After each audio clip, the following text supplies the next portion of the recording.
वनचारी यमुना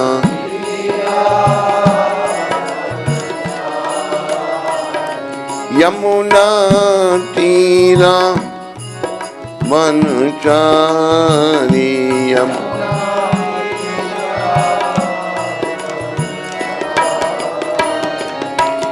जय राधा माधवा कुंज विहारी।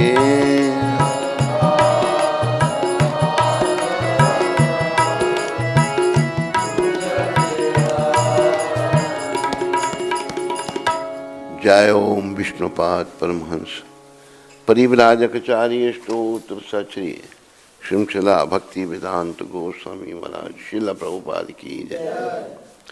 जय ओम विष्णुपाद परमहंस परिव्राजकाचार्य स्तोत्र सचरी श्रृंखला भक्ति सिद्धांत सरस्वती ठाकुर महाराज प्रभुपाद की जय। इस्कॉन बीवीटी संस्थापक आचार्य कृष्ण कृपा में श्रील प्रभुपाद की जय। अनंत कोटि वैष्णविंद की जय। नामाचार्य श्री हरदास ठाकुर की जय। प्रेम से कहो श्री कृष्ण चैतन्य प्रभु नित्यानंद श्री अद्वैत गदाधर श्रीवासदि गौर भक्तवृंद की जय। श्री श्री गौर राधा कृष्ण गो गोपीनाथ श्याम कुंड राधा कुंड गिरी गोवर्धन की जय। श्री श्री वृंदावन मथुरा धाम की जय।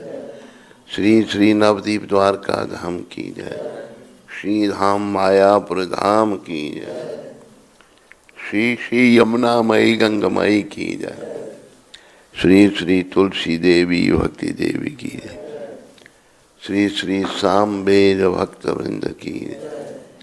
श्री श्री युग धर्म हरिनाम संकीर्तन की जय। संकीर्तन यज्ञ की जय। हमारे प्यारे गुरुदेव पूरी दुनिया में हरि नाम का सनातन धर्म का प्रचार करने वाले अति दयालु परम कृपालु पतित पावन शिला प्रभुपाद की जय। पतित पावन शिला प्रभुपाद दिव्य पुस्तक विचारण की जय। पतित पावन शिला प्रभुपाद कृपा वृंदावन धाम की जय। निताय गौर प्रेमानंदी निताय गौर प्रेमानंदी। सब भक्तों की जय जयकार। सब भक्तों की जय जयकार। गुरु और गौरांग की जय जयकार।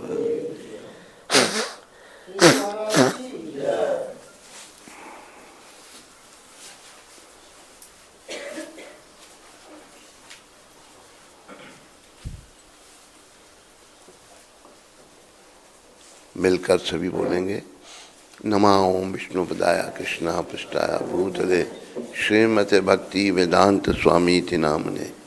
नमस्ते सरस्वती देवे गौरवाणी प्रचारणे निर्विशेष शून्यवादी पाश्चात्य देशतारणे। जय श्री कृष्ण चैतन्य प्रभु नित्यानंद श्री अद्वैत गदाधर शिवासादि गौर भक्तवृंद। हरे कृष्णा कृष्णा हरे हरे हरे राम राम राम हरे हरे कृष्णा कृष्णा कृष्णा हरे हरे राम राम राम हरे हरे कृष्णा कृष्णा कृष्णा हरे राम राम। आज 9 तारीख रविवार। आप सबका स्वागत और धन्यवाद। ओम नमो भगवते वासुदेवाय। ओम नमो भगवते वासुदेवाय। ओम नमो भगवते वासुदेवाय। नारायणं नमस्कृत्यं नरं चैव नरोत्तमं देवीं सरस्वतीं व्यासं ततो जयम उदीर्ये नष्ट प्रायेषु भद्रेषु नित्यं भागवत सेवया भगवती उत्तम श्लोके भक्तिर्भवती नैष्ठ की। विजय के साधन स्वरूप इस श्रीमद् भागवत का पाठ करने सुनने के पूर्व मनुष्य को चाहिए कि वह श्री भगवान नारायण को, नरोत्तम नारायण ऋषि को, विद्या की देवी माता सरस्वती को तथा ग्रंथकार श्रील व्यासदेव को नमस्कार करे। भागवत की कक्षाओं में नियमित उपस्थित रहने तथा शुद्ध भक्त की सेवा करने से हृदय के सारे दुख लगभग पूर्णता विनष्ट हो जाते हैं और उन पुण्य श्लोक भगवान में अटल प्रेमा भक्ति स्थापित हो जाती है, जिनकी प्रशंसा दिव्य गीतों से की जाती है।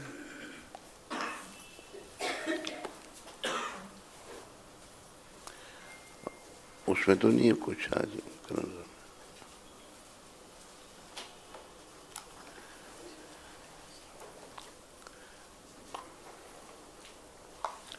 भागवत का 9वां स्कंद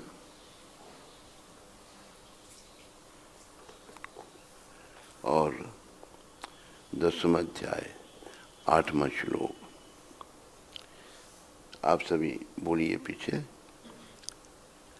या जो भगवान श्री रामचंद्र सत्यपाश परिपितु अपने पिता का जो अपनी पत्नी को दिए गए वचन से बंधे थे, निदेशम आदेश, श्रोणयस स्त्री असत च भी अपि निस्संदेह शिरसा अपने सिर पर जग्रहे स्वीकार किया, सा भार्या अपनी पत्नी सहित राज्यम राज्य श्रेयम ऐश्वर्य प्रणयेना संबंधी जन सुहृदा मित्रगण निवासम निवास त्यक्त्वा त्याग कर ययो चले गए वनम वन को। असून प्राण इवा सदृश मुक्त संगा मुक्त जीव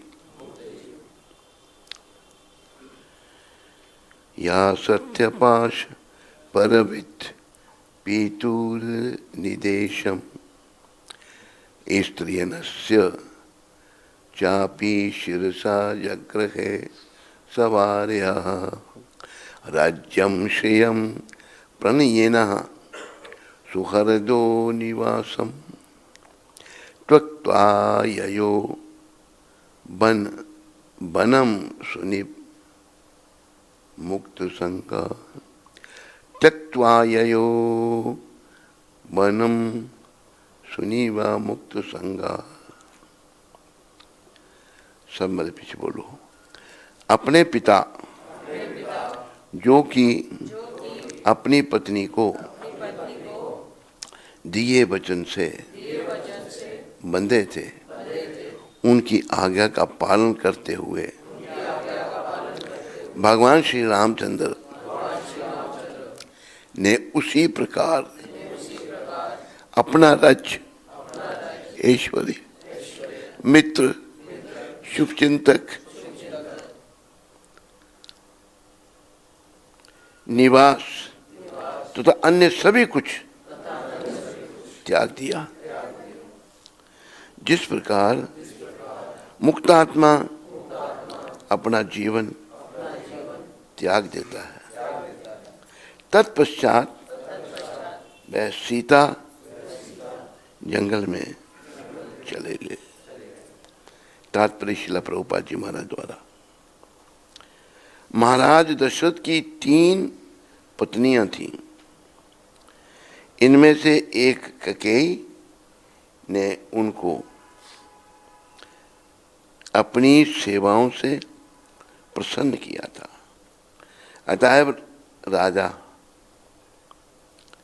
कैकेयी को वर देना चाहते थे, किंतु कैकेयी ने कहा कि उपयुक्त अवसर आने पर वह वर मांगेगी। श्री रामचंद्र के राज तिलक के अवसर पर कैकेयी ने अपने पति से प्रार्थना की कि वे उसके पुत्र भरत को राज सिंहासन दे और श्री रामचंद्र को वनवास दे दे। महाराजा दशरथ वचनबद्ध होने के कारण अपनी प्रीतमा के कहने पर श्री रामचंद्र को जंगल जाने का आदेश दिया और श्री भगवान ने एक आज्ञाकारी पुत्र के समान तुरंत आदेश का पालन किया। उन्होंने बिना किसी संकोच के अपना सर्वस्व त्याग दिया। जिस प्रकार कोई मुक्त आत्मा या महान योगी बिना किसी भौतिक आकर्षण के अपना जीवन त्याग देता है। नमो विष्णुपदाय कृष्णपदाय भूतले श्रीमद् भक्ति वेदांत स्वामी नामने नमस्ते सरस्वती देवे गौरवाणी प्रचारणे निर्विशेष शून्यवादी पाश्चात्य सदा।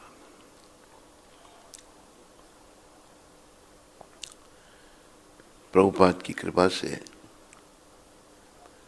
महाराज जो दशरथ थे वो देवताओं का भी सहयोग करने जाते थे। वो इस पृथ्वी के राजा थे, अयोध्या के राजा थे, चक्रवर्ती सम्राट थे वो। तो एक बार देवासुर संग्राम में गए हुए थे, तो उस समय उनके रथ का जो धूरा निकल गया और युद्ध हो रहा है असुरों के साथ महाराजा दशरथ का।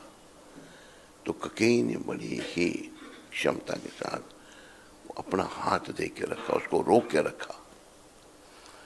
और फिर राजा जब मूर्छित हो गए तो उनको बड़ी युक्ति से बाहर ले आई वो उधर से और उनके प्राणों की रक्षा की। जब महाराजा दशरथ को होश आई तो उन्हें पूछा, सारी बात बताई, तो बड़े प्रसन्न हुए कैकेयी पर। कैकेयी साथ में थी। कैकेयी माता एक वीरांगना थी, युद्ध में पति का साथ दे रही है। ये नहीं कि पुरुष ही युद्ध करते थे, स्त्रियां भी युद्ध करती थी। भारत में भी एक नारी झांसी की रानी खूब लड़ी, मर्दाना बनकर झांसी की वो रानी थी।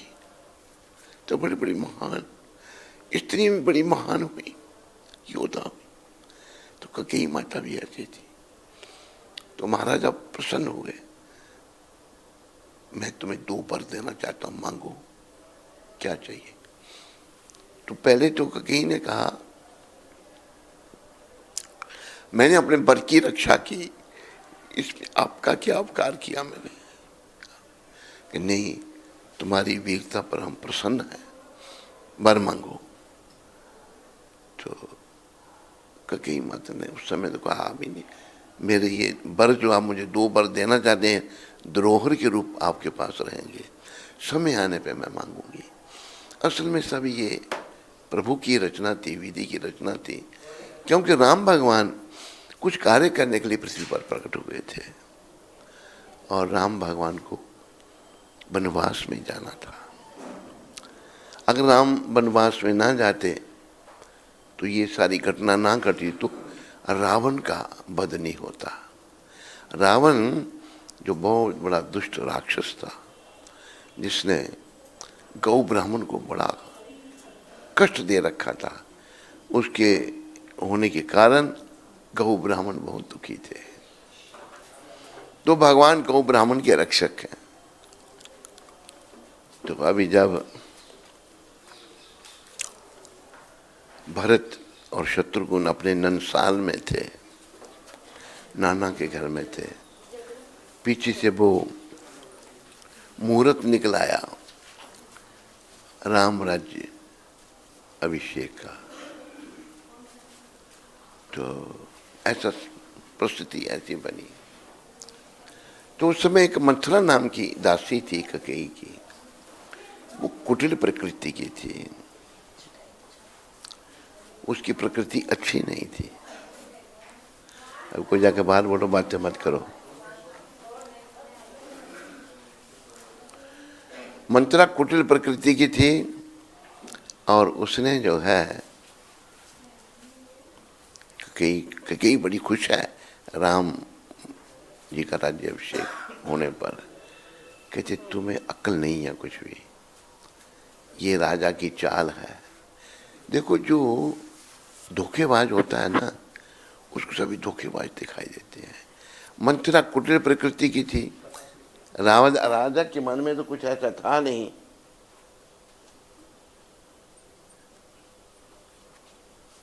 राजा के मन में तो कुछ ऐसी कुटिल प्रकृति थी नहीं कि देखो तेरे भरत को और शत्रुघ्न के साथ ननसाल भेज दिया, अभी राम को राज्य दे रहे हैं।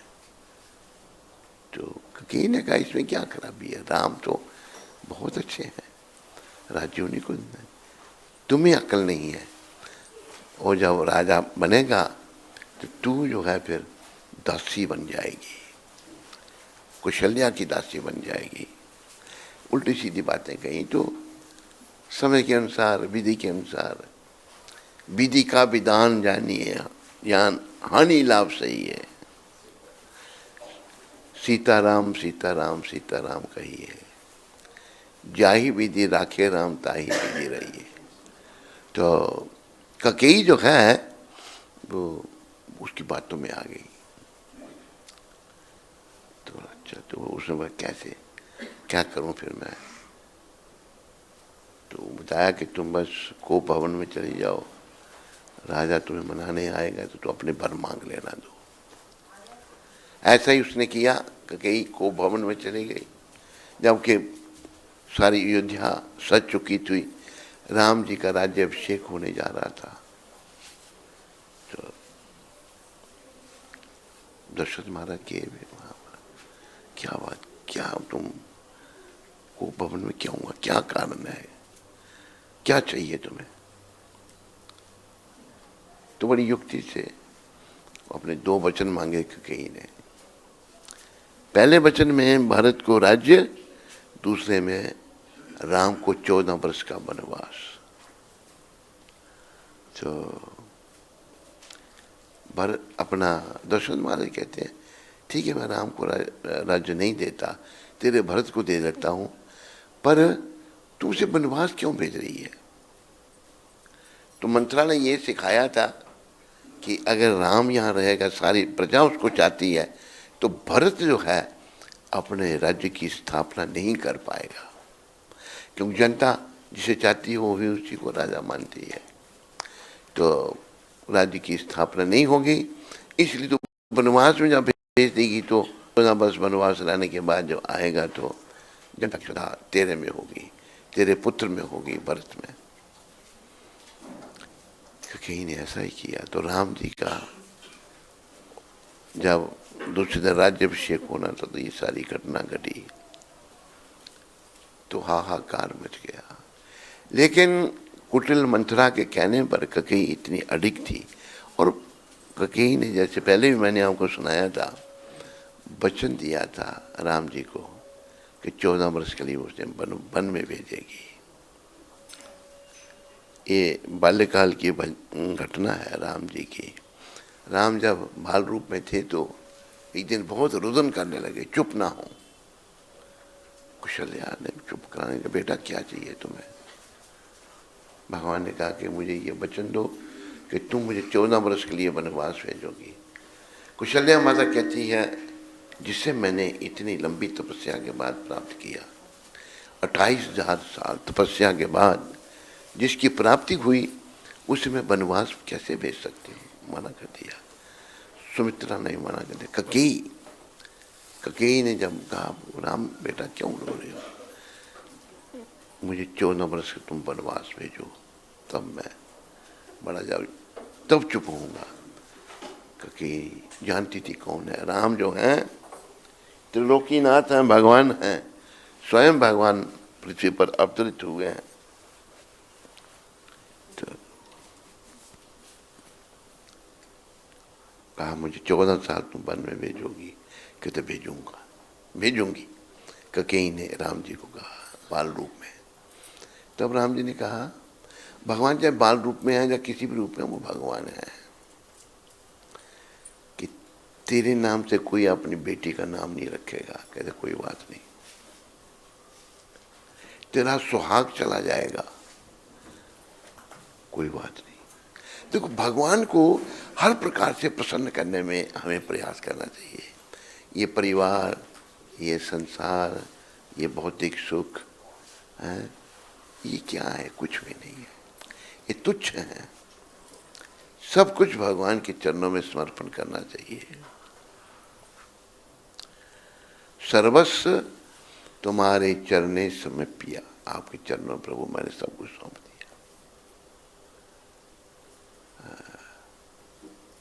आप मेरे ठाकुर, तुम ही तो ठाकुर, अमी तो किंकर, मैं आपका दास हूं। हम सब भगवान के दास हैं, लेकिन आज इस दुनिया में क्यों आए हैं हम? क्योंकि हम दास न बन के स्वामी बनना चाहते थे। स्वामी बनने की कामना हमारे मनों में जब आई तो भगवान से हमारा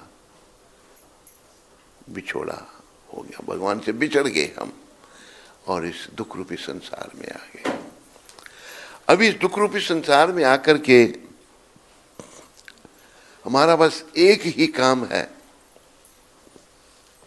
कि पुनः हम अपने भगवान को कैसे मिले, और कोई काम नहीं हमारा यहां पर। बाकी जो भी काम हम कर रहे हैं ना, ये सब मलिन मन की उपज है। मलिन मन की हर बात बेकार है। जब तक मन मलिन है, ये सब बेकार बातें करेगा। तुम्हारा बस एक ही प्रयास होना चाहिए कि हम अपने भगवान को कैसे मिले, और अपने भगवान को मिलने का रास्ता तो बस भक्ति ही है, जो भगवान कृष्ण ने गीता में बताया है। भक्त्या माम अभिजानाति यावन जस्यास्मि तत्वता ततो माम तत्वतो यत्वा विशते तदनंतरम। मैं जैसा हूं वो भक्ति के द्वारा जाना जा सकता हूं। भक्ति क्या चीज है? भक्ति करता है सेवा। ये भक्ति शब्द जो है भगवान के साथ इसका उपयोग हो सकता है। सेवा करता है भक्ति भगवान की। जैसे पहले भी कहा, राम कृष्ण एक ही हैं, दोनों मुक्ति के दाता हैं। राम कृष्ण, राम जी को भगवान कृष्ण ने भगवत गीता में कहा है, धनुर्धारियों में राम हूं। तो देखो, संसार में भक्ति तो सेवा तो हम सब करते हैं। अगर भगवान की सेवा करेंगे वो भक्ति हो जाएगी, संसार के लोगों की सेवा करेंगे तो वो सेवा है। पर संसार में किसी की सेवा हमने की, इससे हमारा उद्धार नहीं हो सकता, इससे हमारी शुद्धि नहीं हो सकती। हमारी शुद्धि केवल भगवत भक्ति से हो सकती है। भक्ति से, भगवान के निष्काम भाव से सेवा। तो फिर ये प्रश्न उत्तर कैसे है सेवा? भगवान अर्च विग्रह अवतार, विग्रह के रूप में भगवान पृथ्वी पर आते हैं और विग्रह के माध्यम से सेवा स्वीकार करते हैं। कई मूर्ख लोग जो उल्टे सीधे काम करने वाले, वो विग्रहों में नहीं मानते, उनके मन की मलिनता है। वो नहीं मानते, लेकिन विग्रह साक्षात भगवान के रूप है।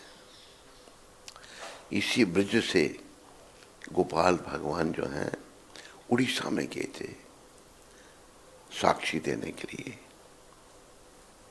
एक उनका भक्त गरीब ब्राह्मण का बालक था, वो लेके गया था उनको।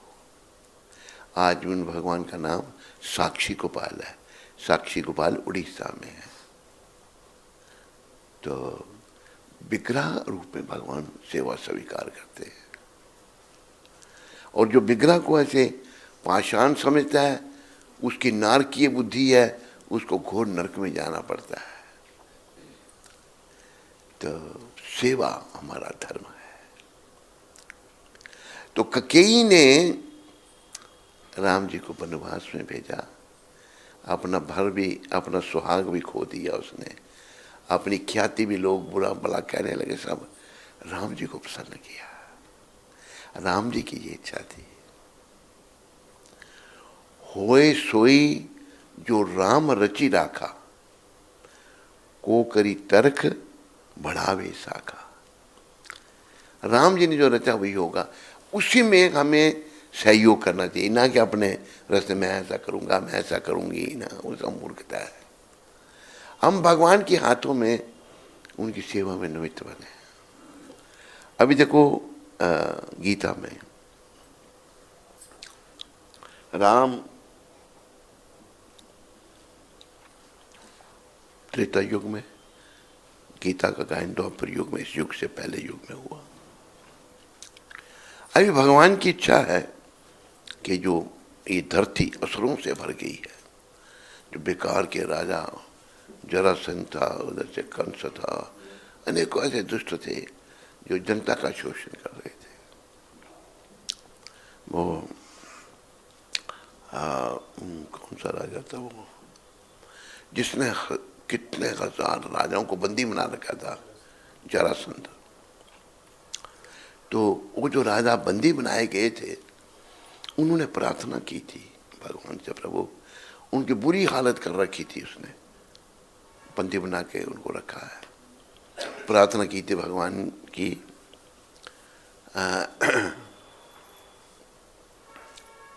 कृष्ण आए वासुदेव आए, वासुदेव परमात्मा ने प्रंत क्लेश नाशाय गोविंदाय नमो नमः। प्रभु हम बड़े क्लेश में हैं, ये प्रार्थना की थी। भागवत में ये श्लोक है। तो भगवान ने उन सब के बंधन काटे थे। तो भगवान पृथ्वी का भार उतारने के लिए वो चाहते थे कि युद्ध हो, युद्ध में सारे दुष्ट मारे जाएं। उस समय धर्मात्मा पांडव थे, युधिष्ठिर महाराज, भीमसेन, अर्जुन, नकुल, सहदेव, 5 भाई। ये नेक आत्मा थे, सभी भगवान के भक्त थे, भगवान के प्रति समर्पित थे। तो भगवान चाहते थे कि दुष्टों का दमन हो और धर्म की स्थापना हो। तो उसके लिए देखो भगवान को गीता गायन, अर्जुन युद्ध नहीं कर रहे कि मैं नाते रिश्तेदारों से नहीं लड़ूंगा। तो भगवान ने समझाया लड़ना आवश्यक है राजा के लिए, दुष्टों का दमन करना आवश्यक है। अगर राजा दुष्टों का दमन नहीं करेगा तो दुष्ट बढ़ते जाएंगे। बुराई और बीमारी, किसी में कोई बुराई है, उसका आदमी दमन नहीं करेगा तो बढ़ती जाएगी, उसकी समाप्ति में नहीं लगेगा तो बुराई बढ़ती जाएगी। बीमारी किसको लगी, बीमारी जब किसी को लगी उसका भी इलाज होना चाहिए, नहीं कोई करेगा तो वो बढ़ती जाएगी। तो भगवान ने गीता सुनाई अर्जुन को। अर्जुन ने देखा भी ये भगवान की इच्छा है, मेरी इच्छा तो नहीं है युद्ध करने की। तो भगवान ने अर्जुन को मध्यम बनाकर उसके हर प्रश्न का उत्तर दिया, सब कुछ समझाया गीता में। मनुष्य जीवन का उद्देश्य क्या है, हमने क्या करना है, क्या करने से भगवत प्राप्ति है, सब कुछ बताया। तो हम लोग प्रायः मोह माया में फंसे हुए हैं। मोह कहाँ से आता है? ये भी गीता में बताया भगवान ने।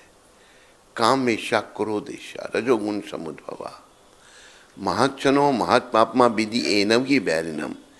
काम से क्रोध उत्पन्न होता है, क्रोध से मोह, और मोह निरंतर संसार में बना रहता है।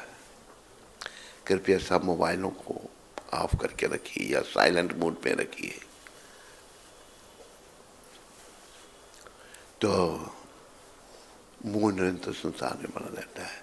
काम से क्रोध, क्रोध से मोह, मोह निरंतर संसार में बना रहता है।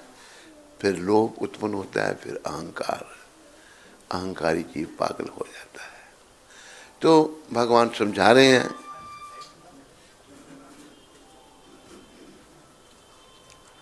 भगवान समझा रहे हैं कि अर्जुन ये सब दुष्ट हैं,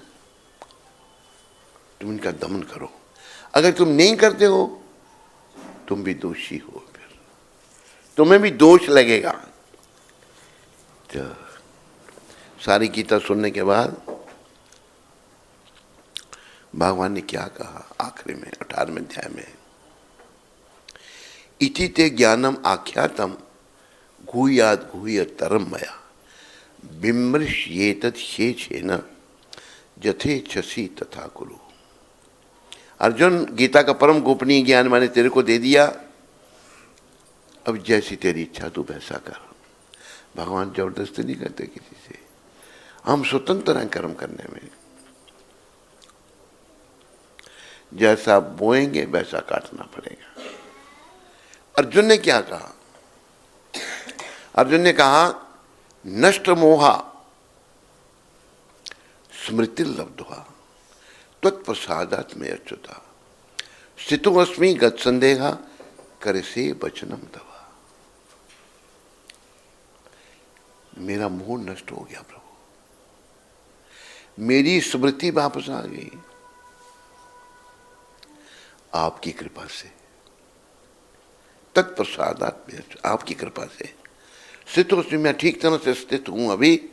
गत संदेह, मेरे सारे संदेह चले गए। करिसे वचनम तवा, आपके वचनों का पालन करूंगा। अर्जुन ने युद्ध किया। तो हम लोग मोह में पड़ जाते हैं। मोह कहां से आता है? जब हम शरीर के स्तर के काम करते हैं, काम विकार की तृप्ति में लगे रहते हैं, पुरुष भी स्त्री भी। काम वासनों की तृप्ति में प्रायः सारा संसार लगा हुआ है और ये नरक का द्वार बन रहा है। कलयुग का ये प्रथम चरण है। कलयुग की अभी शुरुआत हुई थी 5000 वर्ष पहले। मौका है कोई 10,000 साल तक और जीव बच जाएंगे, बच सकेंगे और धाम को जाएंगे। तो हम मोह में पड़ जाते हैं। तो मोह कैसे नष्ट होगा? भगवत भक्ति से। जैसे 9वें अध्याय में भगवान ने कहा ना, राज विद्या राजगुह्यम पवित्रम इदम उत्तमम प्रत्यक्षावागम धर्मयम सुसुखम कर्तुम अभ्ययम। अर्जुन, ये जो गीता का गोपनीय ज्ञान मैंने तेरे को दे रहा हूं, इस सारी विद्याओं का राजा है। क्यों विद्याओं का राजा? क्यों? इसमें आत्मा और परमात्मा का ज्ञान है। आत्मा और परमात्मा का ज्ञान केवल मनुष्य शरीर में प्राप्त किया जा सकता है, पशु पक्षी नहीं कर सकते। खाते सोते इंद्रियों का तर्पण करते, अपनी रक्षा पशु पक्षी भी करते हैं, लेकिन आत्मा के बीच में पशु पक्षी नहीं जान सकते। तो मनुष्य शरीर, जैसे कहा ना कि आहार निद्रा, हितोपदेश में है ये श्लोक। आहार निद्रा भय में तो नच सामान्य वेतात पशुवे नरानाम धर्मो ही तेषा अधिको विशेषा धर्मे न हीना पशुवे समाना। खाना, सोना, इंद्रियों का तर्पण करना और अपनी रक्षा करना, मनुष्य पशु में एक ही समान है। हम खाते हैं, पशु खाता है। हम सोते हैं, पशु सोते हैं। हम अपनी इंद्रियों के तर्पण करते हैं, पशु भी करते हैं। हमारी संतान है, पशु की भी संतान है। हम पर कोई आक्रमण करे तो हम अपना बचाव करने का प्रयास करते हैं, पशु भी ऐसा करते हैं। बस इतना। तो धर्म का पालन पशु नहीं करे। धर्मों की तेज अधिक विशेषता। मनुष्य शरीर में विशेषता ये है कि हम धर्म का पालन कर सकते हैं। धर्मे न हीना पशु समान। जो मनुष्य शरीर में आकर के धर्म का पालन नहीं करता वो पशु के समान है। और धर्म क्या है? धर्मम तो साक्षात भगवत प्रणीतम। कई लोगों ने मनोधर्म बना लिया अपने हिसाब से, धर्म बना लिया अपने मनोधर्मी। मनोधर्म की भगवान ने वर्णना की है। धर्म साक्षात, धर्मम तो साक्षात भगवत प्रणीतम। धर्म साक्षात भगवान ने दिया है। ये किसी मनुष्य के द्वारा नहीं दिया गया, ये किसी मनुष्य का बनाया हुआ नहीं है। यही सनातन धर्म है। यही सनातन धर्म समय के साथ इसका ह्रास होता गया और हम लोग ढीले पड़ते गए। धर्मो रक्षति रक्षता। धर्म की रक्षा से ही हमारी रक्षा हो सकती है। धर्म से हीन होने पर हम लोग सुरक्षित नहीं है, गति खराब है। तो कलयुग में मनोधर्मी लोग आ गए हैं। कुछ बोलने की चाटुकारी उनमें आ जाती है, जिसे अंग्रेजी में कहते हैं वर्ड्स जगलरी। तो भोली वाली जनता को अकल कुछ है नहीं, ऐसे लोगों के पीछे चले जाते हैं। ना वो कहीं पहुंचते हैं और उनके अनुयायी कहीं, बस जहाँ जिसका अनुसरण लोग कर रहे हैं, जहाँ यहाँ वो गया, अनुयायी भी वहीं चले गए। अगर हम सनातन धर्म के अनुसार, गीता के अनुसार, भागवत के अनुसार जो हमारा धर्म है सनातन, उसके अनुसार नहीं चलते तो हमें नरक में जाना पड़ेगा। ये बात हमें ध्यान में रखनी है। तो हमें पूर्ण प्रयास करके, मान लो अभी तक मैं नहीं समझा, मेरा मन संसार में लगा रहा, मेरा मन बुराइयों में लगा रहा, तो फिर मेरे को भी समझाए चलो जब जागे तब सवेरा। तो हमें लग जाना चाहिए अपने काम के लिए। जितना भी कर पाएंगे अपनी आत्मा के उत्थान के लिए कार्य, वो कार्य बना रहेगा। यानी कि आत्मा का उत्थान भक्ति के द्वारा हो सकता है। कोई भक्ति पूर्ण रूप से नहीं कर सका, भगवत प्राप्ति नहीं कर सका, तो जितनी भक्ति उसने की है वो बनी रहेगी। अगला जन्म फिर मनुष्य का मिलेगा उसको। वहां से फिर जहां से भक्ति छोड़ी थी वहां से भौतिक दृष्टि से आप कितनी भी प्रगति कर लोगे, अरबोपति बन गए, राजे बन गए, दुनिया का धन आपके पास आ गया, लेकिन मौत की एक ही चपेट के साथ सब समाप्त, और अगले जन्म में जीरो से शुरू करना पड़ेगा। ये नहीं कि पिछला धन आपको मिलेगा। भक्ति जो है, राम नाम का जो धन है, जैसे इसलिए फिर मीरा भाई ने ये कहा ना, क्या कहा उन्होंने,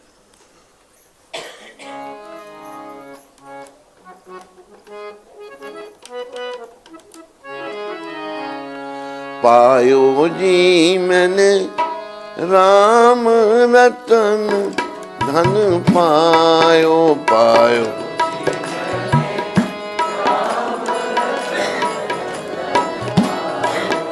पायो जी मैंने राम रतन धन पायो,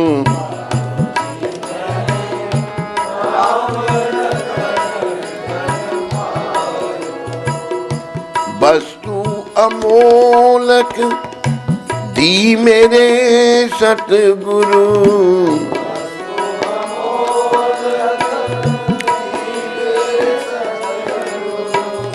कृपा कर अपनायो,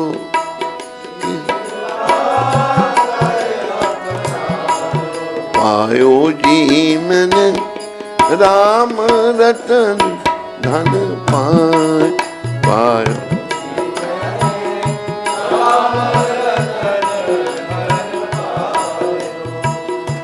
जन्म जन्म की पूंजी पाई, जन्म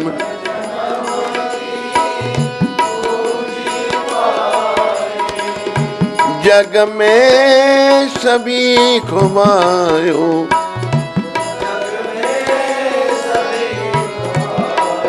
पायो जी मैंने राम रतन धन पायो पायो।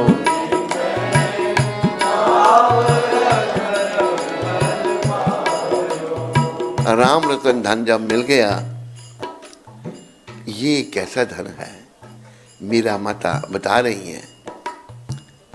और ये पहले बताया ना कि वस्तु अमोलक दी मेरे सदगुरु।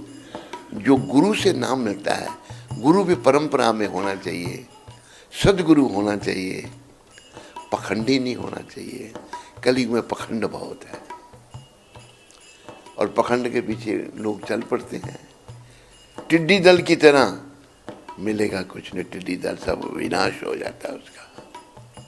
तो इस धन के बारे में बता रही हैं।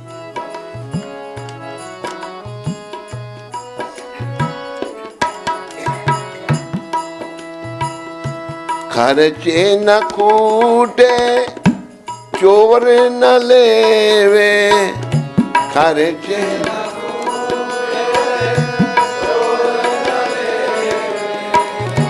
खर्चे न कूटे चोर न लेवे,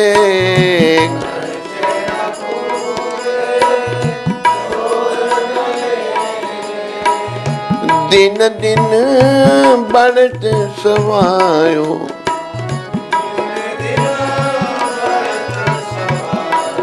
पायो जी मैंने राम रतन धन पायो पायो।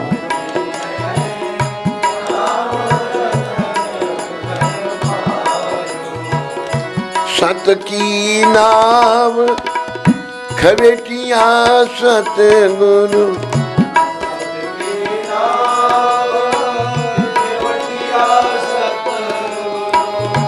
भव सागर तर आयो,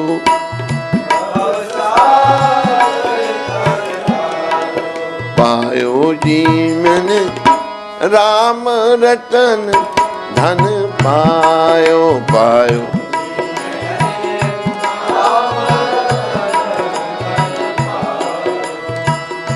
मीरा के प्रभु गिरधर नागर,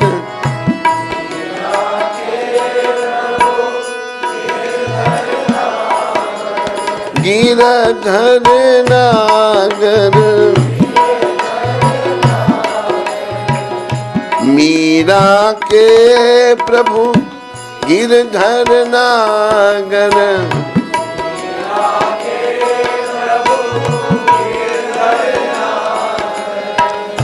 हरक हरक जस गायो, हरक पायो जी मैंने राम रतन धन पायो जी।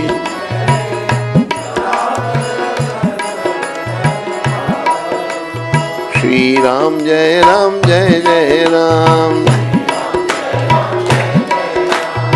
श्री राम जय जय राम, जय सिया राम जय जय हनुमान, जय सिया राम जय जय हनुमान, जय सिया राम जय जय हनुमान, श्री राम जय जय राम। एक शुद्ध भक्त ने असली धन बताया क्या है। वो कहते हैं मुझे तो राम रतन धन मिला है। ये राम रतन धन, इसकी कोई मूल्य अंकन नहीं कर सकता। वस्तु अमूलक अनमोल वस्तु मुझे सदगुरु से मिली। उन्होंने मेरे पर कृपा की, मैंने इसको अपना लिया।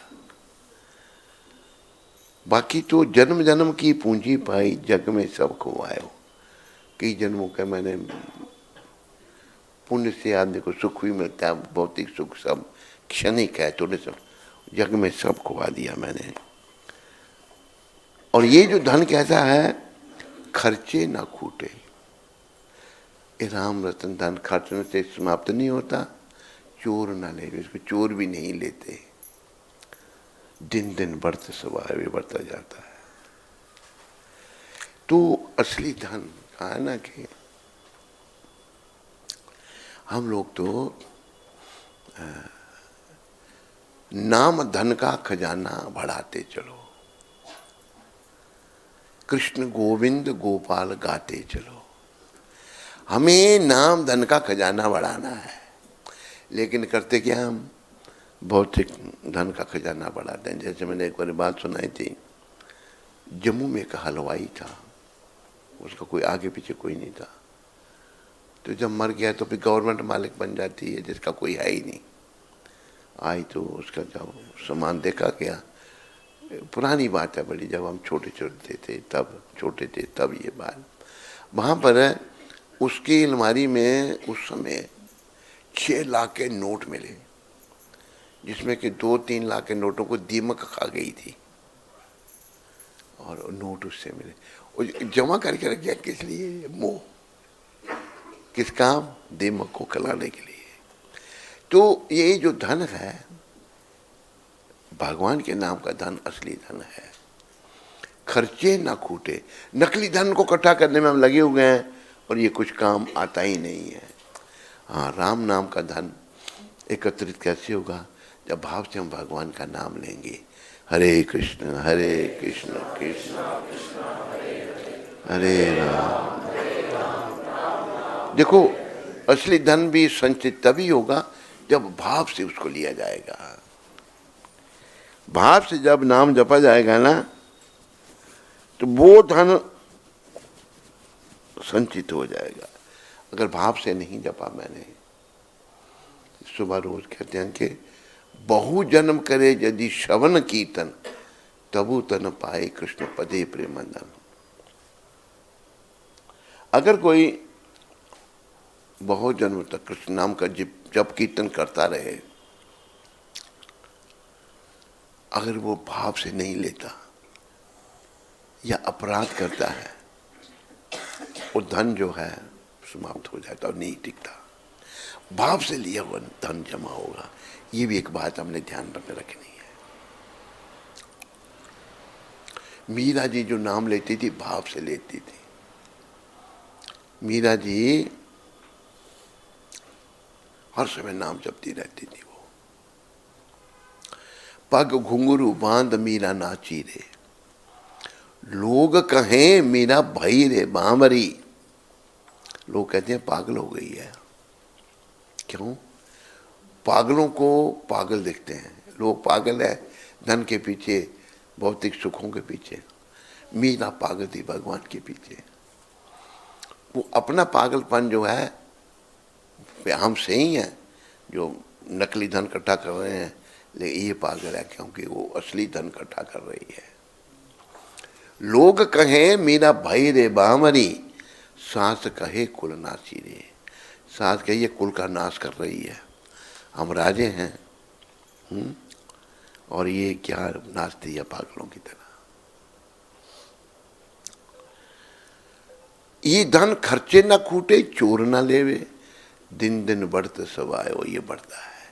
तो हमें असली धन एकत्रित करना है। नकली धन के पीछे हम पड़े हैं, ये यहीं का है, यहीं रहेगा।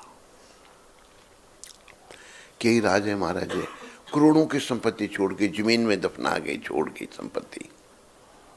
जमीन में अभी भी भारत की भूमि में बड़ा सोना, हीरे जवाहरात गड़े हुए हैं।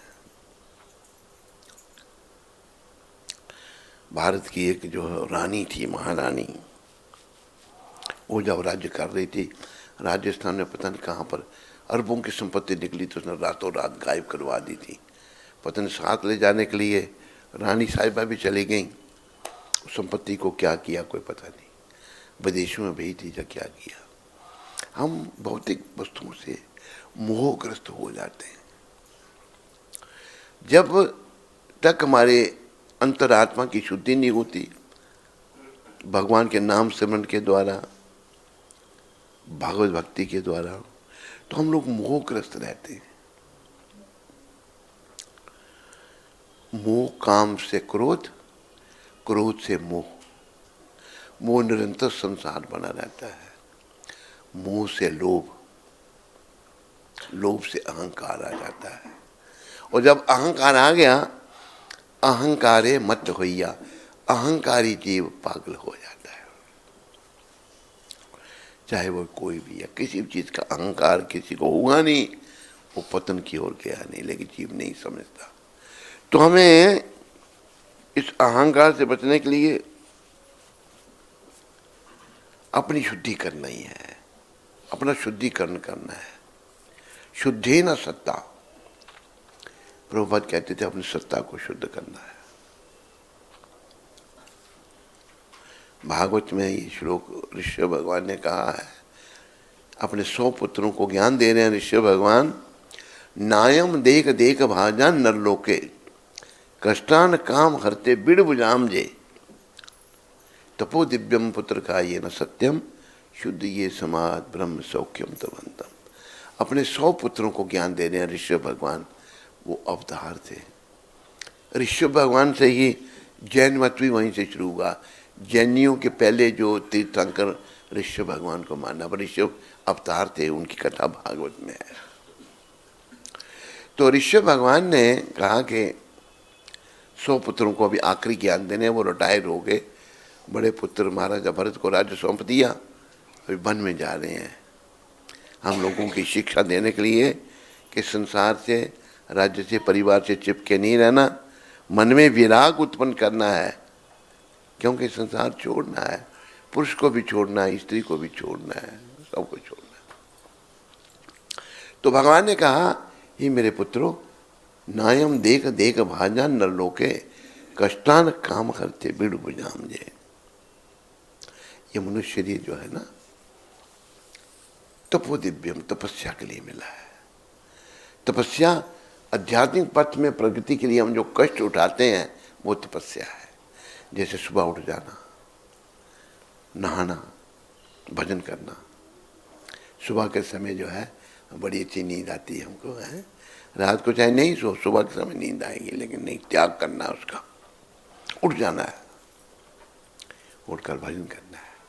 जो आध्यात्मिक प्रगति के लिए हम कष्ट उठाते हैं वो तपस्या है।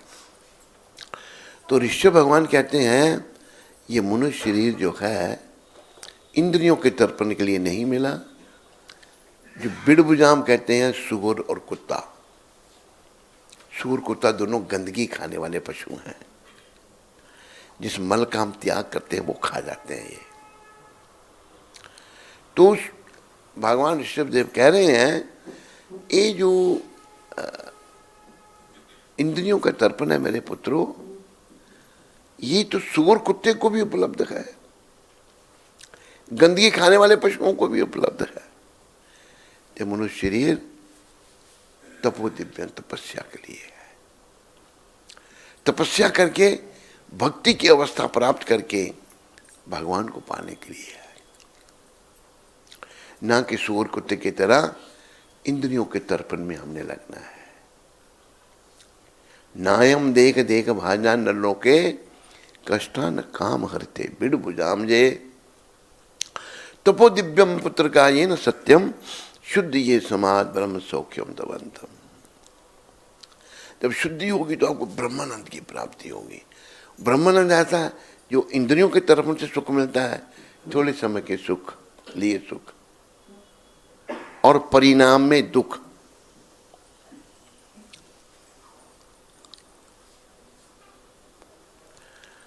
ये जो इंद्रियों की तरफ से जो सुख मिलता है ये थोड़े समय के लिए है, परिणाम में ये दुख देता है।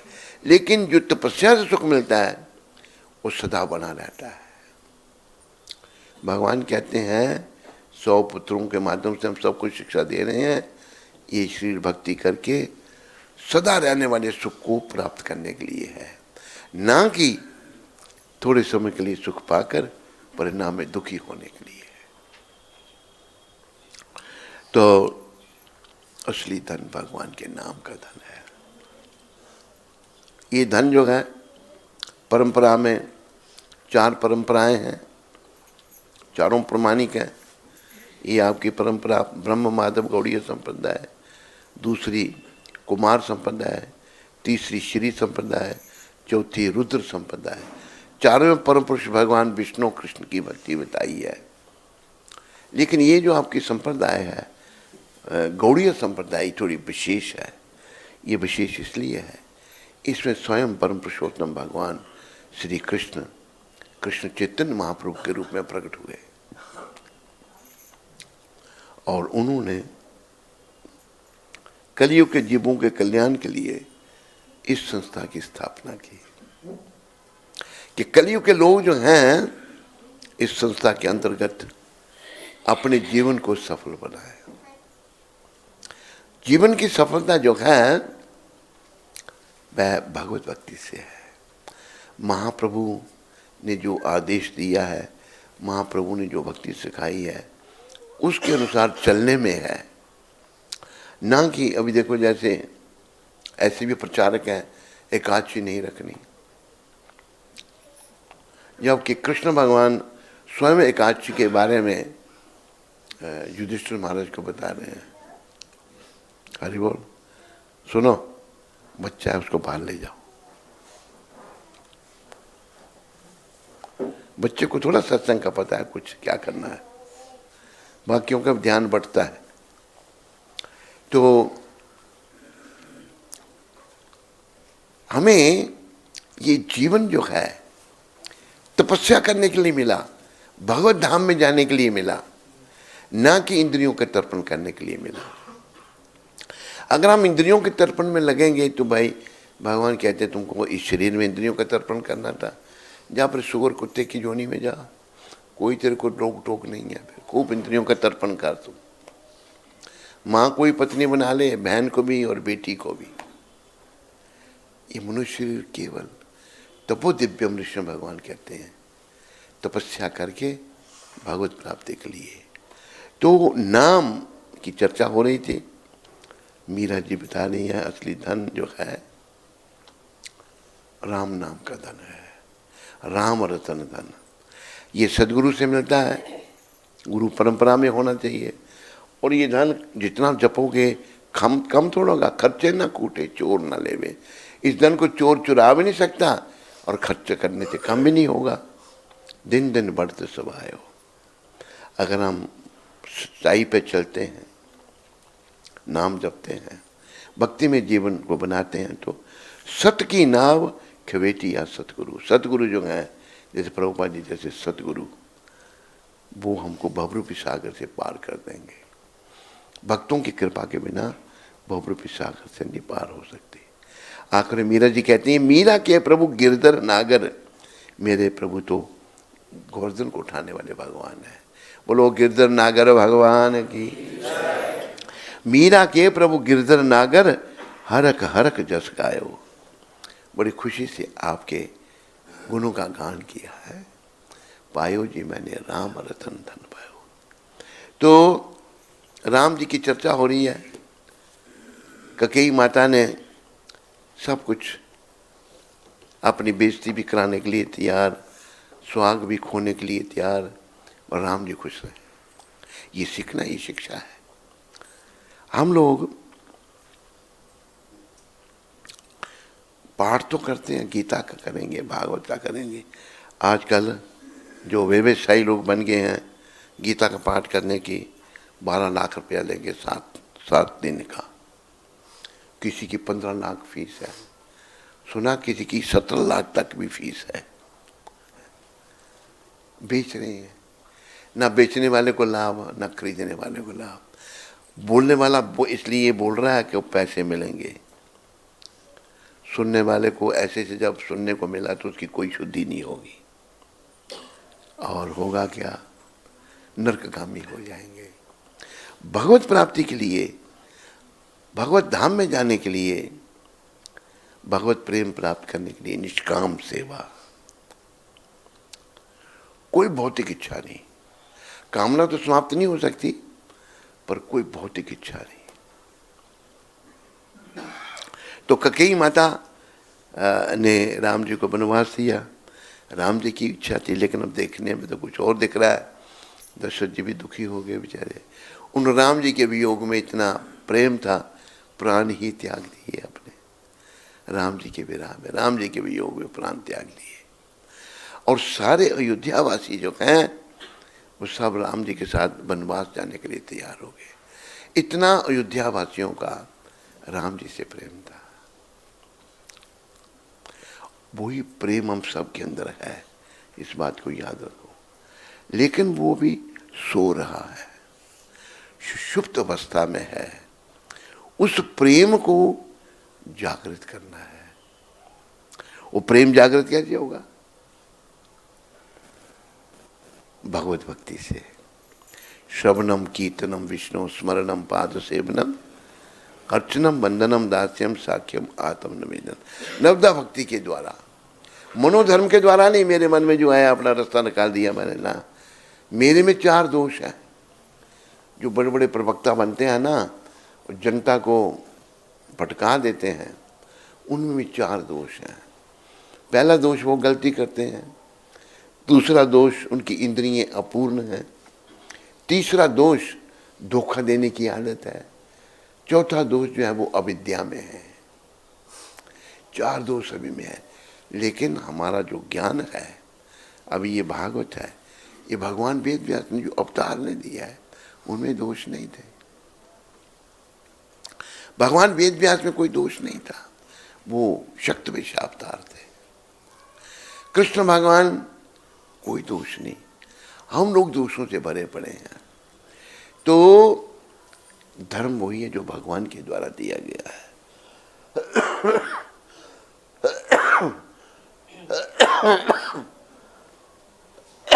हरे कृष्णा।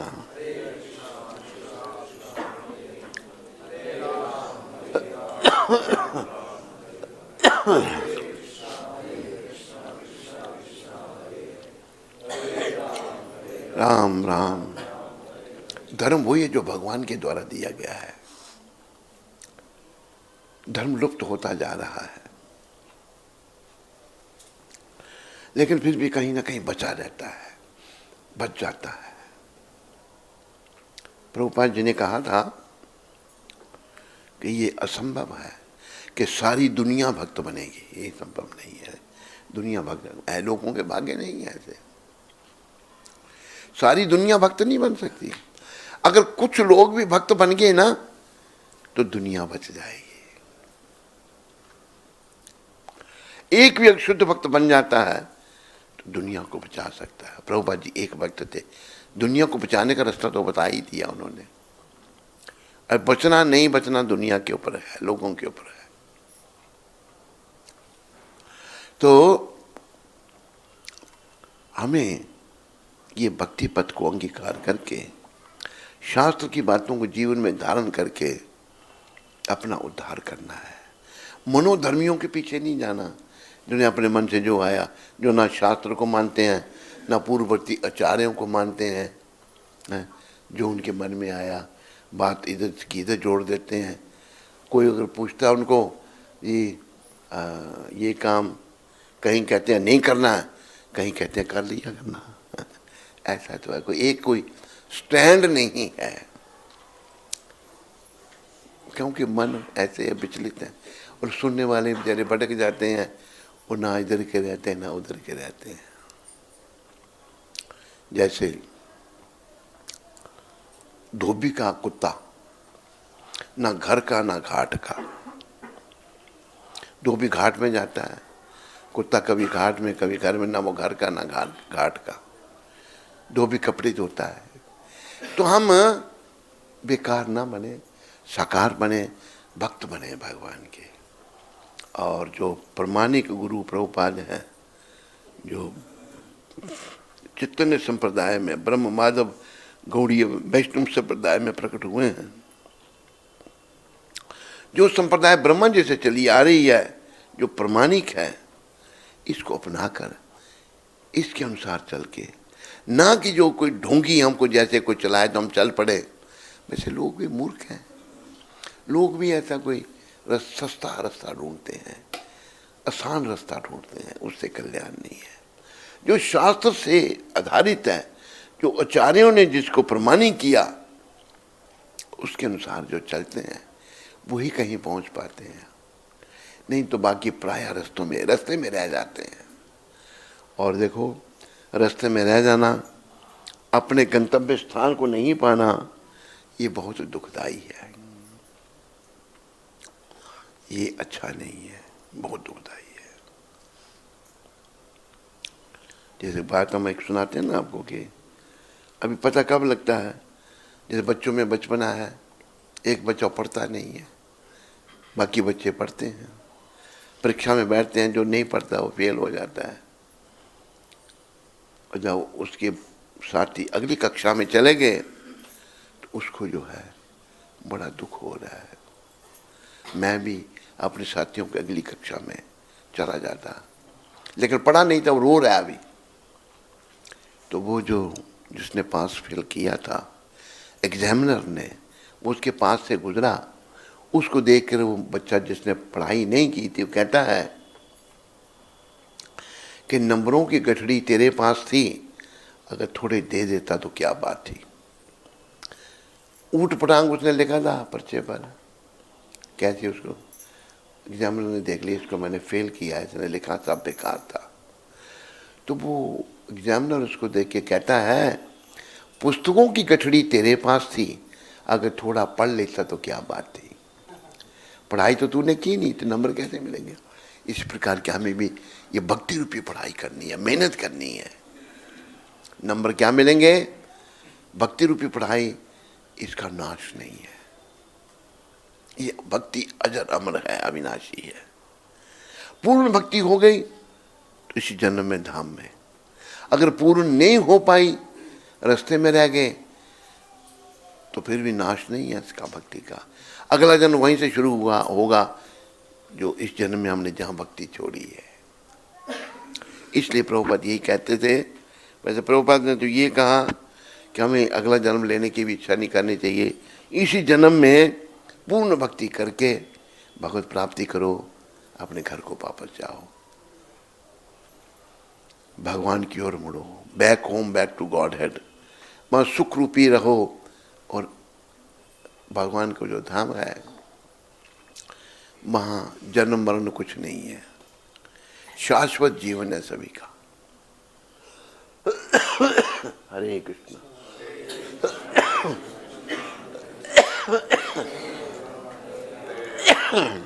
धाम में किसी का नश्वर नहीं, जीवन नश्वर नहीं है, उसकी मृत्यु नहीं होती।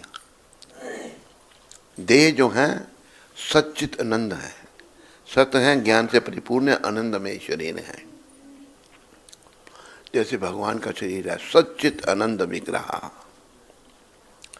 ईश्वर परम कृष्ण सच्चित आनंद विग्रह, अनाधिर आदिर गोविंद, सर्व कारण कारण, सब कारणों के कारण भगवान है। तो हम जब सब कारणों के कारण भगवान हैं, उनके अगर हम भक्त बन जाते हैं तो हमें भी वो ऐसी देह प्राप्त हो जाती है, सच्चिदानंद। अनगढ़ प्रचार इतना है, कहते नहीं भगवान निराकार है, उसका आकार नहीं। अरे मूर्खो, निराकार कहने वाले भगवान को निराकार, अगर भगवान सर्वशक्तिमान है तो उनका आकार क्यों नहीं है? ये लॉजिकल बात है या नहीं है, बोलो। अगर वो सर्वशक्तिमान है तो उनका आकार क्यों नहीं है? प्रभुपद इसका उत्तर देते हैं, लोग क्यों नहीं मानते भगवान के आकार को? मेरा आकार बेकार है, ये नश्वर है, भगवान का आकार ही नहीं, ऐसे नहीं है।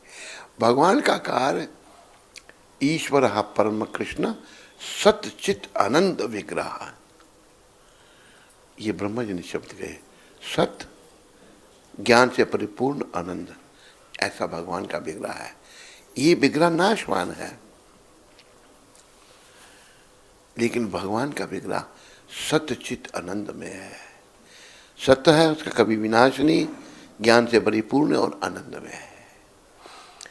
सच्चित आनंद विग्रह अनादि, भगवान की कोई शुरुआत नहीं, आदि वो सबकी शुरुआत है। अनादिर आदिर गोविंद, सर्व कारण कारणम, सब कारणों के कारण भगवान है। ऐसे ही भगवान की जब हम भक्ति करेंगे ना, तो हमें भी सच्चित आनंद विग्रह मिलेगा। हम भगवान नहीं बनेंगे। भगवान बनने की जिसने कोशिश की उसका पतन हो गया। हम भगवान के सच्चे दास बन जाएंगे। और आध्यात्मिक जगत में दास कितने महान हैं। आध्यात्मिक जगत में दास भी पिता बन जाता है। अरे नंद बाबा कौन है? भगवान के दास हैं, लेकिन आज भगवान के पिता बने हुए हैं। भगवान को कहते हैं कान्हा, भगवान छोटे से इतने से, कान्हा मेरी पादुका लाओ। पुत्र हैं कान्हा उनके, तो कान्हा जाते हैं, पादुका बहुत बड़ी है, पादुका को सर पे उठा लेते हैं, ऐसे सर पे उठा के ला रहे हैं, क्योंकि उनके पिता ने, कौन है पिता? भक्त उनके। आज वो अपने त्रिलोकीनाथ भगवान पुत्र बने हुए हैं और उनकी पादुका सर पर उठा के लाए हैं भगवान। ये है आध्यात्मिक जगत। आध्यात्मिक जगत में प्रभुपाद भी समझाते हैं, वहां पुत्र पिता बन जाता है। वो चाहता नहीं, लेकिन भगवान भी चाहते हैं जो उनके शुद्ध भक्त उनके पिता बने, माता बने, उन्हें उनके मित्र बने, उनके प्रियसी बने, शुद्ध भक्त सारे। तुम सबका कुछ ना कुछ संबंध भगवान से है, उसको पुनः जागृत करना है हमने। और हमारा कोई काम यहाँ नहीं है। हर ओर से मन को हटाओ और हरि चरणों में मन को लगाओ। तो भगवान ने एक आज्ञाकारी पुत्र होने के कारण वनवास में चले गए। सारी बात आपको बता रहे हैं। तुरंत आदेश का पालन किया। उन्होंने बिना किसी संकोच के अपना सर्वस्व त्याग दिया। ये भी सीखना है। पिता ने जो कहा, पिता भी उनके महान थे, सब त्याग दिया, सर्वस्व त्याग दिया। जिस प्रकार कोई मुक्त आत्मा या महान योगी, मुक्त आत्मा, हम बद्ध आत्माएं हैं। कौन है हम? पर मुक्ति की ओर आगे बढ़, मुक्त आत्मा बनना है। तो मुक्त आत्मा बनने से क्या होगा? कल को जब मुझे शरीर त्यागना पड़ेगा तो मेरा मोह इससे नहीं होगा, मैं तो ये हूं ही नहीं, मैं था ही नहीं, थोड़े समय के लिए मैं शरीर में आया था, शरीर त्यागने में मुझे कष्ट नहीं होगा। आज हम सब बद्ध आत्मा है, बंधन में हैं, तो शरीर तो त्यागना पड़ेगा एक दिन। त्यागने का समय आएगा तो चिल्लाएंगे, रोएंगे, सोचेंगे मेरा परिवार, मेरी औरत या मेरे बच्चे या मेरा करोड़ों का धन मेरी मदद करेगा, है? कोई किसी की मदद नहीं करता। कैसी देखो गति हो जाती है। एक सेठ था, उसको नाम दिया करोड़ीमल। अभी वो वृद्ध हो गया है, चारपाई पर पड़ गया है और वो जख्म हो गए हैं शरीर में, प्राण नहीं निकल रहे। सेठ सारी उम्र पैसा इकट्ठा करता रहा, भगवान की तरफ ध्यान नहीं दिया। उसके एक लड़के ने सोचा कि मेरे पिताजी ने भगवान का नाम नहीं लिया, इसलिए इतना कष्ट उठा रहे हैं। वो आया, पिताजी बोलो राम राम कहो, चल गाल निकाली, भगवान का नाम नहीं लिया। लड़के को गाली दे दी एक दो, चला गया। लड़का सोचने लगा, भाई कैसे मेरे पिता भगवान का नाम लें ताकि इनके ये यूनी छूटे, ये जो कष्ट भोग रहे हैं। उसने अपनी बहनोई को टेलीग्राम भेजी कि पिताजी बड़े बीमार हैं, तो आओ। उसका नाम था रामलाल। टेलीग्राम जब गई तो वो आ गया, बहनोई आ गया, वो लेके आ गया पिता के पास। पिताजी देखिए कौन आया है। ये रामलाल कहे नहीं बोल रहा। ये पंजाब की बात है, तो वो पंजाबी में कहता है, पिताजी तुसी पछानिया नहीं, ये कौन है ना? रामलाल नहीं कह रहा, वो करोड़ी मल। बार बजा पूछ रहा भी रामलाल कहे तो गाल निकाल के कहता है बेटे को, ये ते लाजवंती का घर वाला हैगा। लड़की का नाम था लाजवंती, ये नहीं कहा रामलाल, राम शब्द नहीं निकला मुंह से। जीवन भर में अब जब पाप कर्म हम करते हैं ना, भगवान का नाम नहीं निकलता। भगवान का नाम निकलेगा पुण्य कर्मों से। रत्नाकर जो था, उसको जब नारद जी ने शिक्षा दी तो बोले तू क्या भगवान का नाम ले, राम राम नाम बोल। ये मैं नहीं बोल सकता। क्या बोल सकता है कि मैंने मारने का काम किया, मैं तो मारा मारा मारा। कहता चल यही बोल, उल्टा नाम जपत जग जाना, बाल्मीक वै ब्रह्म समाना। उल्टा नाम जपने से मरा मरा जप गई, राम राम ही हो गया ना, राम राम ही हो गया, ब्रह्म के समान। वाल्मीकि जी ने ही रामायण की रचना की। ओरिजिनल रामायण वाल्मीकि जी द्वारा लिखी गई है, और राम अवतार से पहले लिख दी थी उन्होंने। इतने महान हो गए वो। पहले क्या जीवन था, रत्नाकर डाकू थे, और वाल्मीकि नाम उनका इसलिए पड़ा था, उन्हें इतनी तपस्या की, उनके शरीर को वाल्मीकि दिमक को कहते हैं। दिमक ने उनका शरीर खा लिया था, और नारद जी जब आज देखा तो दिमक, लेकिन वो भगवान का ध्यान में उनको जब उनका नाम ही वाल्मीकि ऋषि डाल दिया।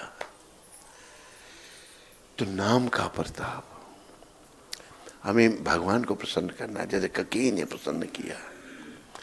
दशरथ जी से वचनबद्धता सीखनी है।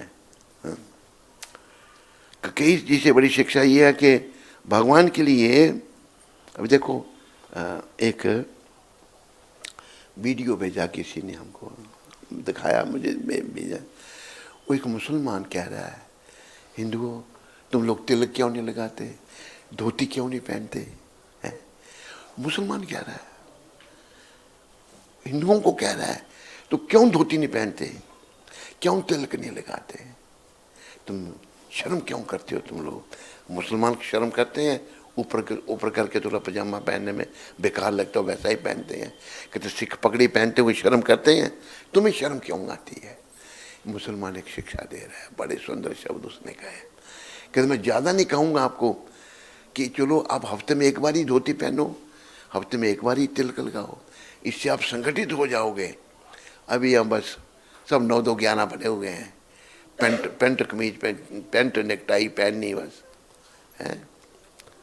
जैसे प्रभुपाद जी को कहा था ना किसी ने अमेरिका में कि अगर आपने इन लोगों में प्रचार करना है, आपको भी पेंट कोट पहनना पड़ेगा, नेकटाई पहननी पड़ेगी, छुरी कांटे से खाना सीखना पड़ेगा।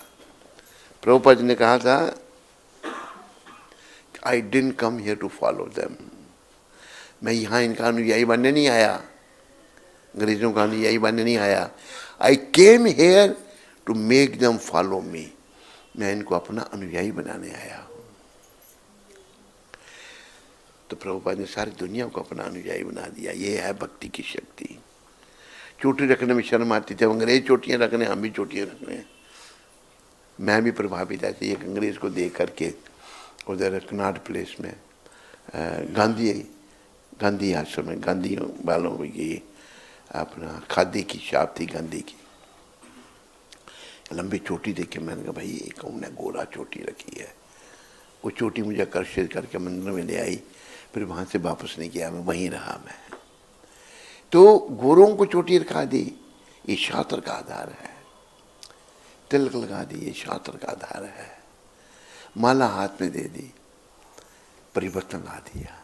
हम लोग सनातनी, देखो सिख लोग शर्म नहीं करते, पगड़ी पहनेंगे बेचारे, दाढ़ी रखेंगे, धर्म का पालन कर रहे हैं। मुसलमान शर्म नहीं करते अपने धर्म का पालन करने में।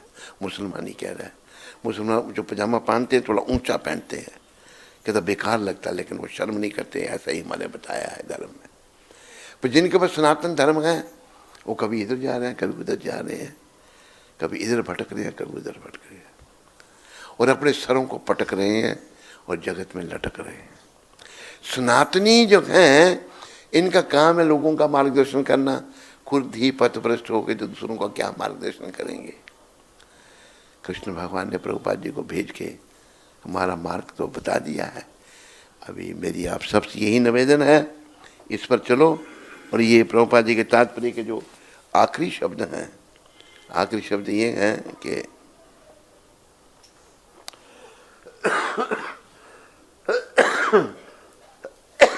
आखिरी शब्द मैं फिर पढ़ूंगा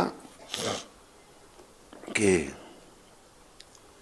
उन्होंने, भगवान राम ने बिना किसी संकोच के अपना सर्वस्व त्याग दिया।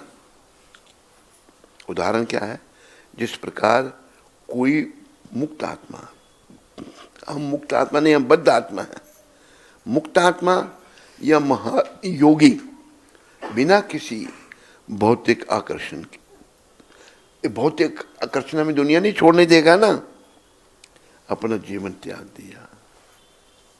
वो भौतिक आकर्षण अपना, मुक्त आत्मा अपना जीवन छोड़ देती है, कोई आकर्षण नहीं है, संसार में कुछ है ही नहीं। पर ऐसा हमें इस मलिन मन को ट्रेनिंग देनी है, प्रशिक्षण देना है, तभी वो जब जाने का समय आएगा तो हम ऐसा कर पाएंगे। राम जी ने सब मुक्त आत्मा की तरह, ये उदाहरण प्रभुपाद दे रहे हैं, घर बार सब छोड़ दिया, महल छोड़ दिया, सब छोड़ दिए और वन को चले गए बेचारे, जैसा पिताजी ने कहा था। और वन में रह कर बड़ा काम करना था उनको, जैसे भी थोड़ी चर्चा की, वन में रहकर उन्होंने असुरों का संहार किया। राक्षस लोग वनों में रहते हैं, भगवान ने सबका संहार किया, मारे सारे, और पृथ्वी को असुरों से विहीन किया। तो शिक्षा जीवन में धारण करो, अपना जीवन भक्ति पथ में अग्रसर करो, ताकि आने वाला जो समय है, आने वाला कल हमारा अच्छा हो। जाने के समय हमारा जब आए तो मैं हरि सिमरन करते हुए शरीर का त्याग करूं। बोलो रामचंद्र भगवान की।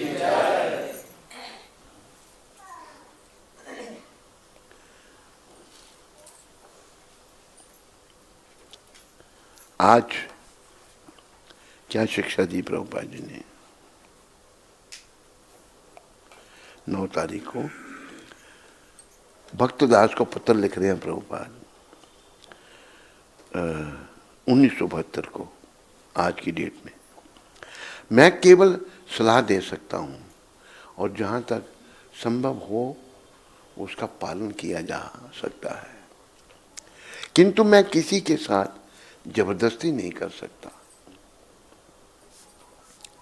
प्रभुपाद कह रहे हैं भक्तदास को, क्योंकि मुझसे प्रेम के कारण आप सभी श्री कृष्ण को प्रसन्न करने के लिए इतना कठिन परिश्रम कर रहे हैं। इसलिए यदि प्रेम है तो जबरदस्ती का पालन, जबरदस्ती का प्रश्न ही नहीं उठता। हमें किसी के साथ भी जबरदस्ती करने का प्रयास नहीं करना चाहिए। हम लोगों को भक्तदास के माध्यम से प्रभुपाद शिक्षा दे रहे हैं। अथवा अपनी संस्था को किसी व्यापारी संस्थान जैसा नहीं बनाना चाहिए। ये जो संस्था है, धार्मिक संस्था है, ये कोई व्यापारी संस्था नहीं है, इसको बनाने का प्रयास नहीं करना है ऐसा। ये आज की शिक्षा में प्रभुपाद कह रहे हैं। बनाना नहीं चाहिए, इससे सब कुछ नष्ट हो जाएगा। अगर व्यापार करना शुरू कर देंगे हम, सब कुछ नष्ट हो जाएगा।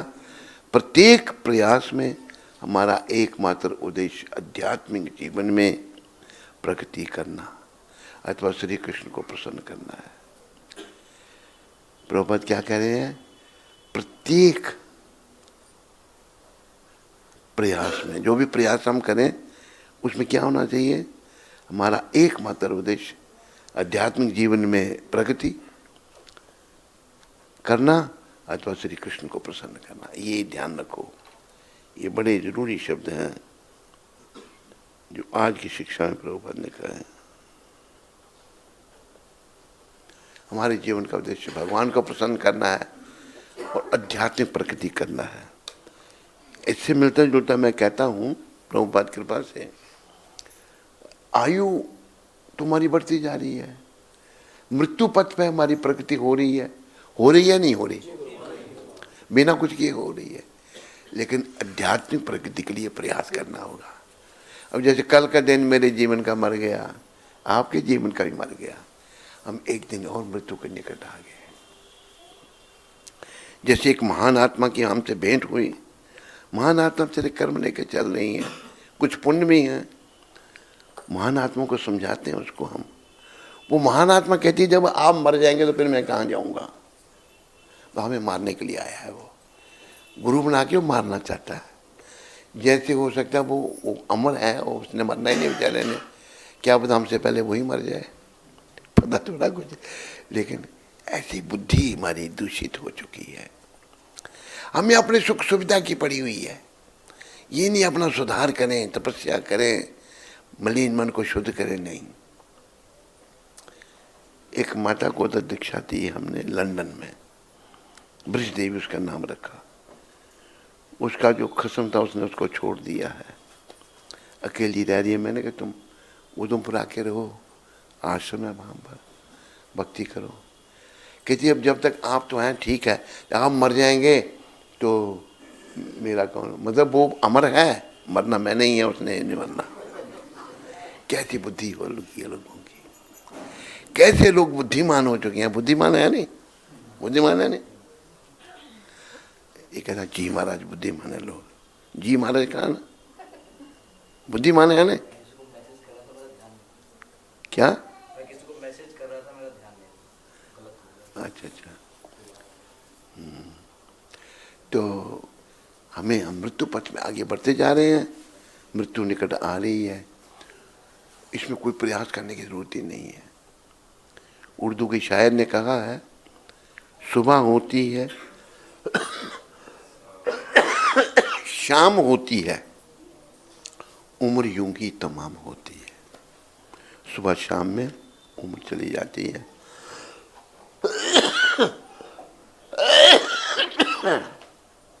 हरे कृष्णा।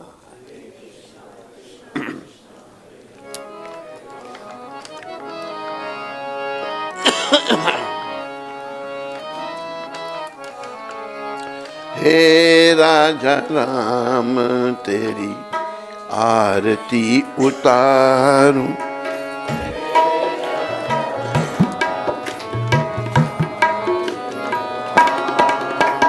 हे राजा राम तेरी आरती उतारूं।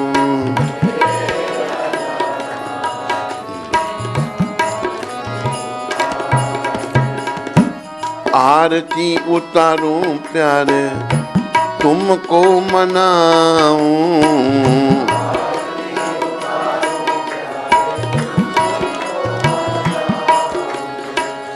अवध बिहारी तेरी आरती उतारूं।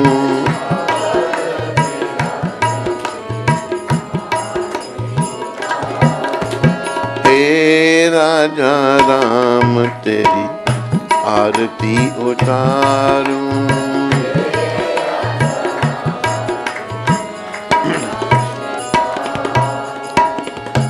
कनक सिंहासन रजत जोड़ी,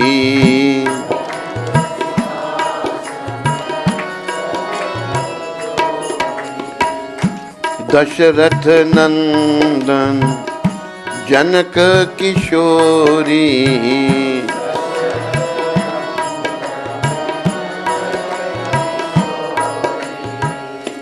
युगल छवि को सदा निहारूं, सदा हे राजा राम तेरी आरती उतारूं।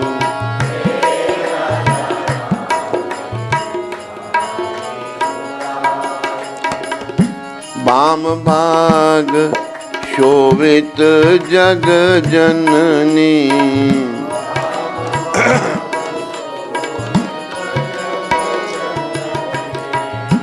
चरण विराजत है सुत अंजनी।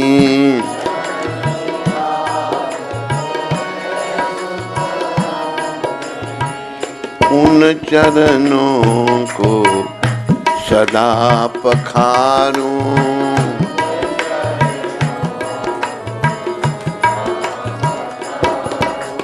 हे राजा राम तेरी आरती उतारूं।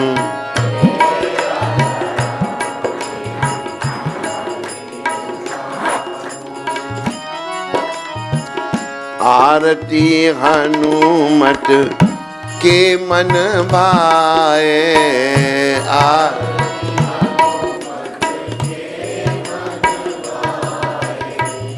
आरती हनुमत के मन भाए।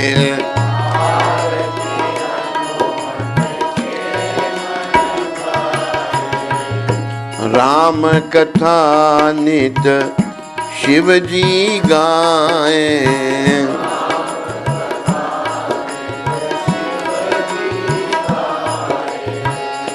राम कथा हृदय में उतारूं। राम कथा हृदय। हे राजा राम तेरी आरती उतारूं।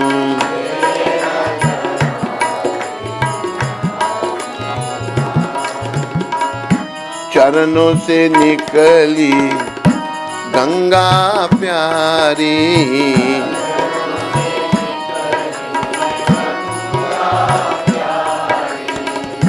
बंदन करती दुनिया सारी।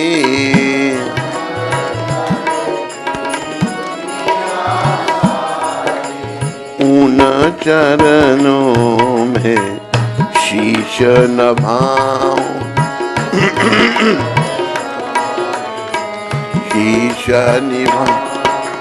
हे राजा राम तेरी आरती उतार।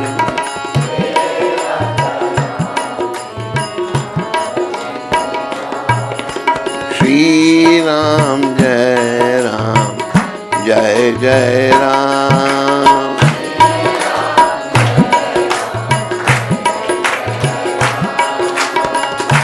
जय सिया राम जय जय हनुमान।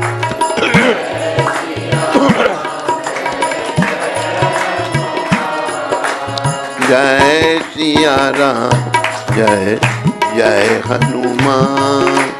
जय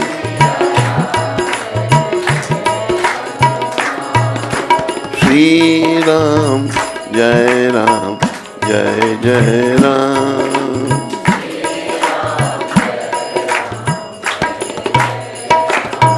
बोलो रामचंद्र भगवान की।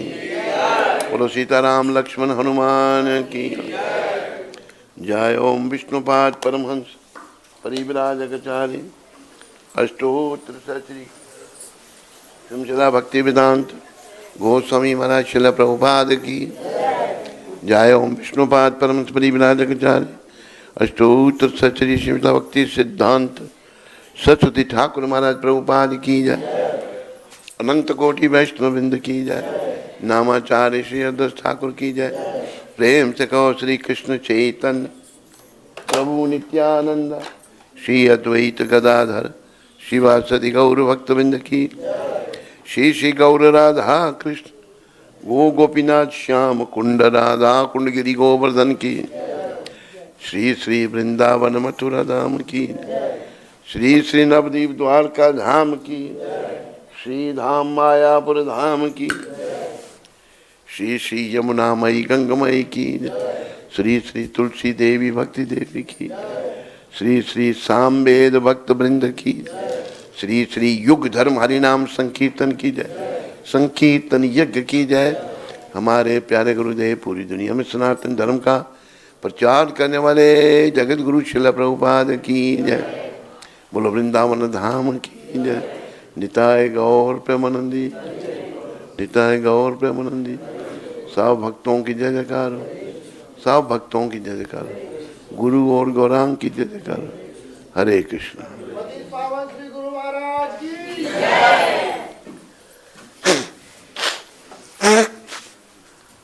अर्च विग्रह प्रभु सिंगापुर से। हैं? अर्च विग्रह प्रभु सिंगापुर से। हरे कृष्णा पूजनीय गुरु महाराज जी, आपके पावन चरणों में दास का कोटि कोटि दंडवत प्रणाम। मैं भगवान से आपके अच्छे स्वास्थ्य के लिए प्रार्थना करता हूँ। गुरुदेव, आपकी प्रेरणा से इस साल हिज ग्रेस राधाकांत प्रभु के साथ मिलकर हमने घर होम सत्संग प्रोग्राम प्रारंभ किया। आपकी कृपा से अभी तक के प्रोग्राम्स अच्छे से हुए। आशीर्वाद दीजिए कि हम शिला प्रभुपाद जी के मिशन में लगातार सहयोग कर सकें। आपकी व्यास पूजा सोचकर मन बड़ा हर्षित होता है और मैं उत्सुकता से व्यास पूजा की प्रतीक्षा कर रहा हूँ।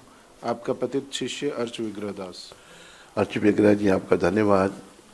मेरी शुभकामनाएं आपके साथ में हैं। आप जो दोनों मिल कर के, क्या नाम दूसरे का, राधाकांत के साथ जो हाउस प्रोग्राम कर रहे हैं, बहुत अच्छा है। राधाकांत जी का भी धन्यवाद, आपका भी धन्यवाद। हरे कृष्ण। हरि बोल। प्रसाद के लिए